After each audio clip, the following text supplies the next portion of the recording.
Right guys, moving along. Now, this jam door.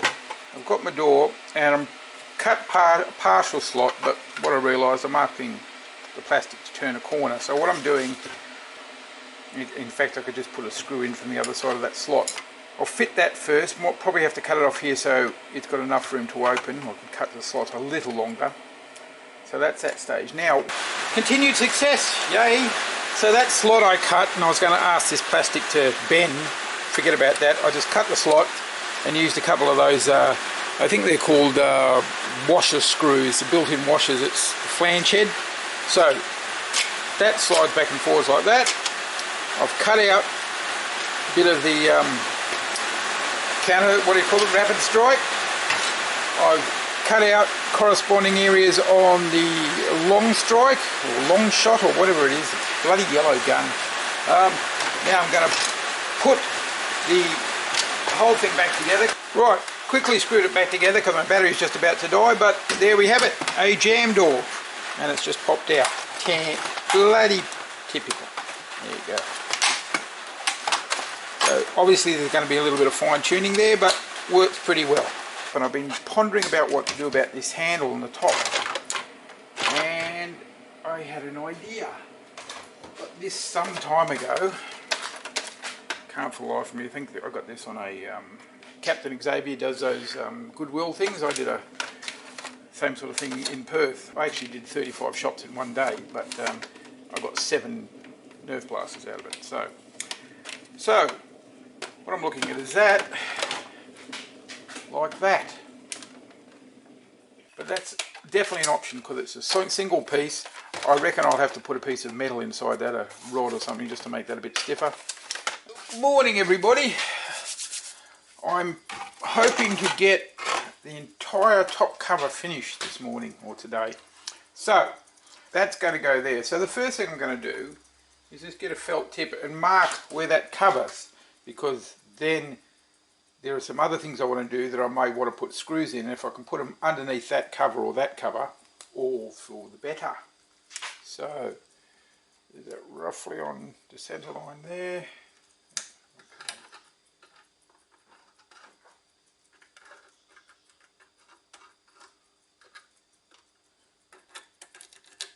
So, now I know where this is going to go. Any screws I need to do, I'll just put them inside that area.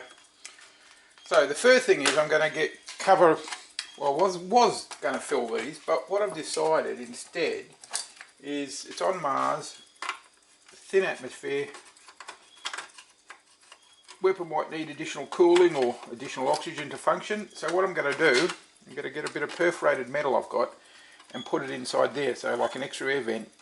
And I was going to cover these bottom ones, these bottom 3 holes, and fill them. And these are going to be also extra air vents. So what I might do is make sure the perforated metal runs from there to there. I can use it as a backing for when I cover these, and it'll make a nice little filter vent, whatever you want to call it. So that's that part. Next bit is the top, these splits. Now the temptation is just put a thin piece down, just enough to cover, but I'm not going to do that because it'll look silly, I reckon. So I'm going to cut a piece that actually fits that entire area and put it over, so it'll be nice and smooth. Maybe the same with that. And this area I don't really have to worry because it's covered from there to back here, so all's good. So I will go and find some metal and some plastic and get on with this.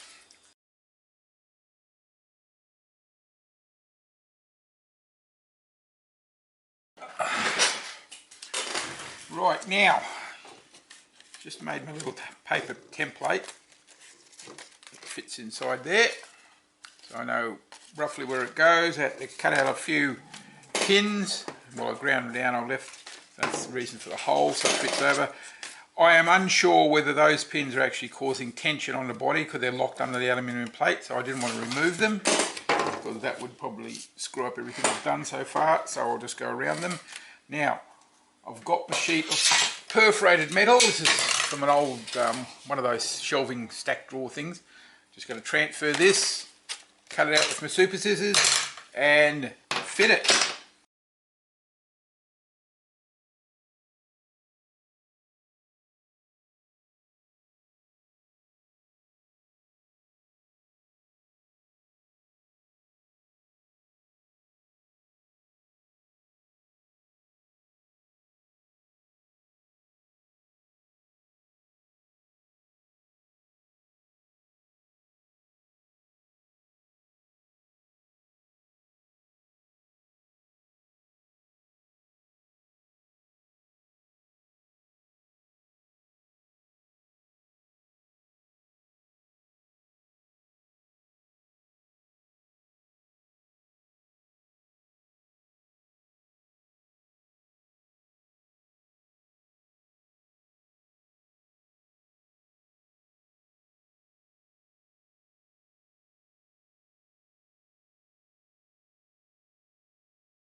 Okay, done.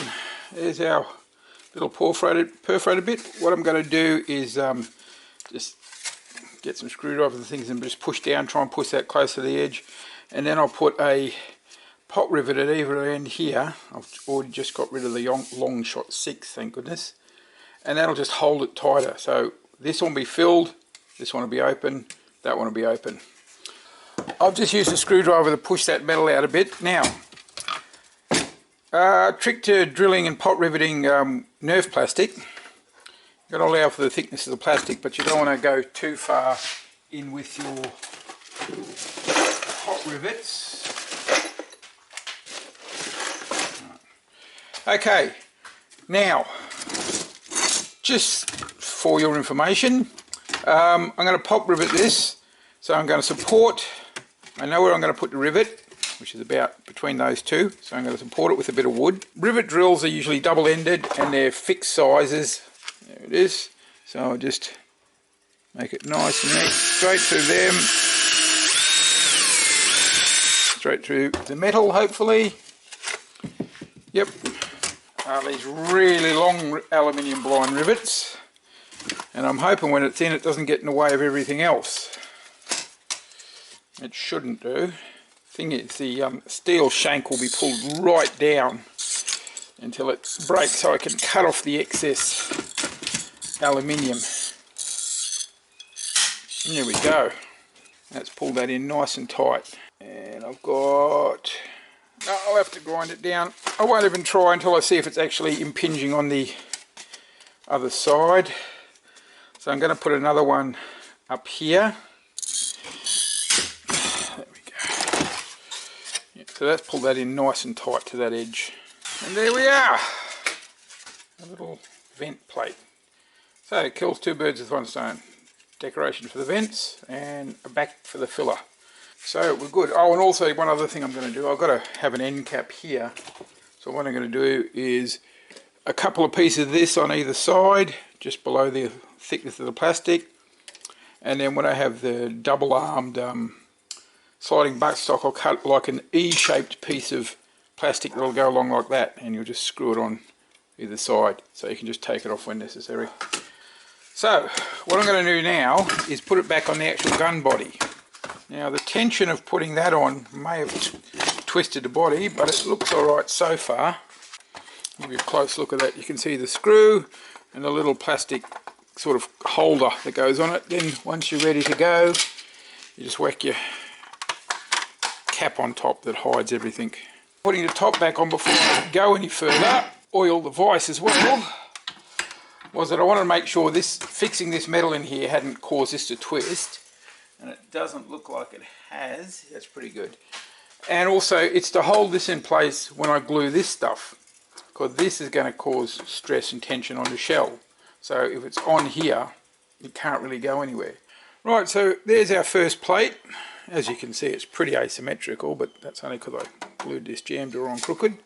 But it sits there. And the second one goes on top. Now that's going to have a little crease put in it and bend, so I'm going to glue that on. When that's dry, then I'll put that one on. And then the way things are going, probably tomorrow, fit the top.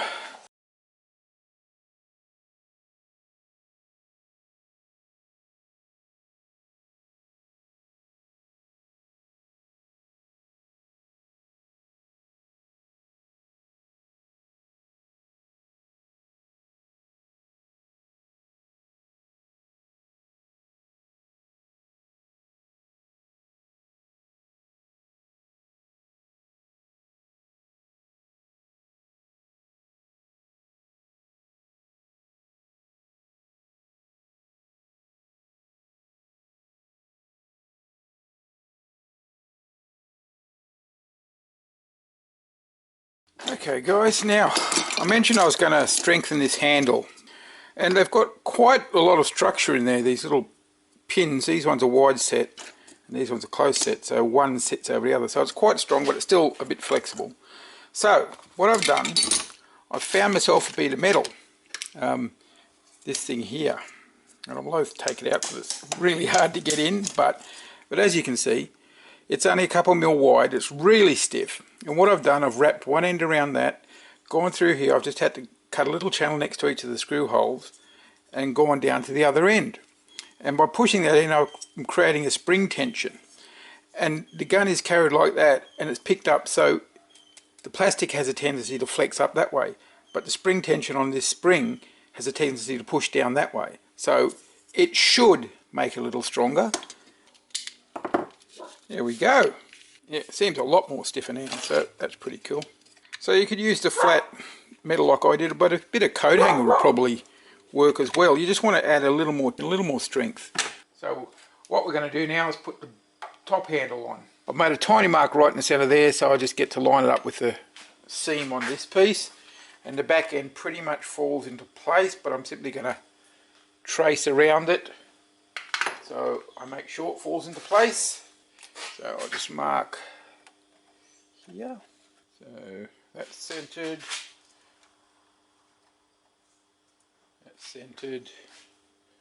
right, straight down to the gun, yep. So we're just going to add it where it needs to go, preferably not on the outside of the housing. Primarily it's going to be these two tabs either side holding it in, and I'll probably have to use some epoxy putty at the back to fill the gaps. And at the front, filling it in. So there's my goo on there. What I'm going to do is just put that aside for a minute while I get some acetone in those areas. And my dogs are giving me an oral cheer on, as you can tell. Should introduce him. That's Jessica, the sharp barking one, and the other one you might see in the background occasionally is Dylan. He's a Labrador, i.e. he sleeps and eats basically. Okay, here we go. Line up on the front line and drop in. Now, because I want to have a really good connection, I'm going to use a clamp. Good. Now, any goo that comes out, I'm not going to try and wipe away because it just gets messy. I'll just cut it off when it's dry. Now, it'd be good if I could see down the centre of this and see how level it was, but that's going to do. Another thing you can do is, after you've clamped and glued it, you can always add just a little more acetone, because again, I know I've said it hundreds of times, but capillary action works really well. And as long as you don't work the surface too much, you're not going to actually start crazing or disfiguring the plastic. What doesn't melt, the plastic just evaporates off and you don't really get a mark there after you've painted.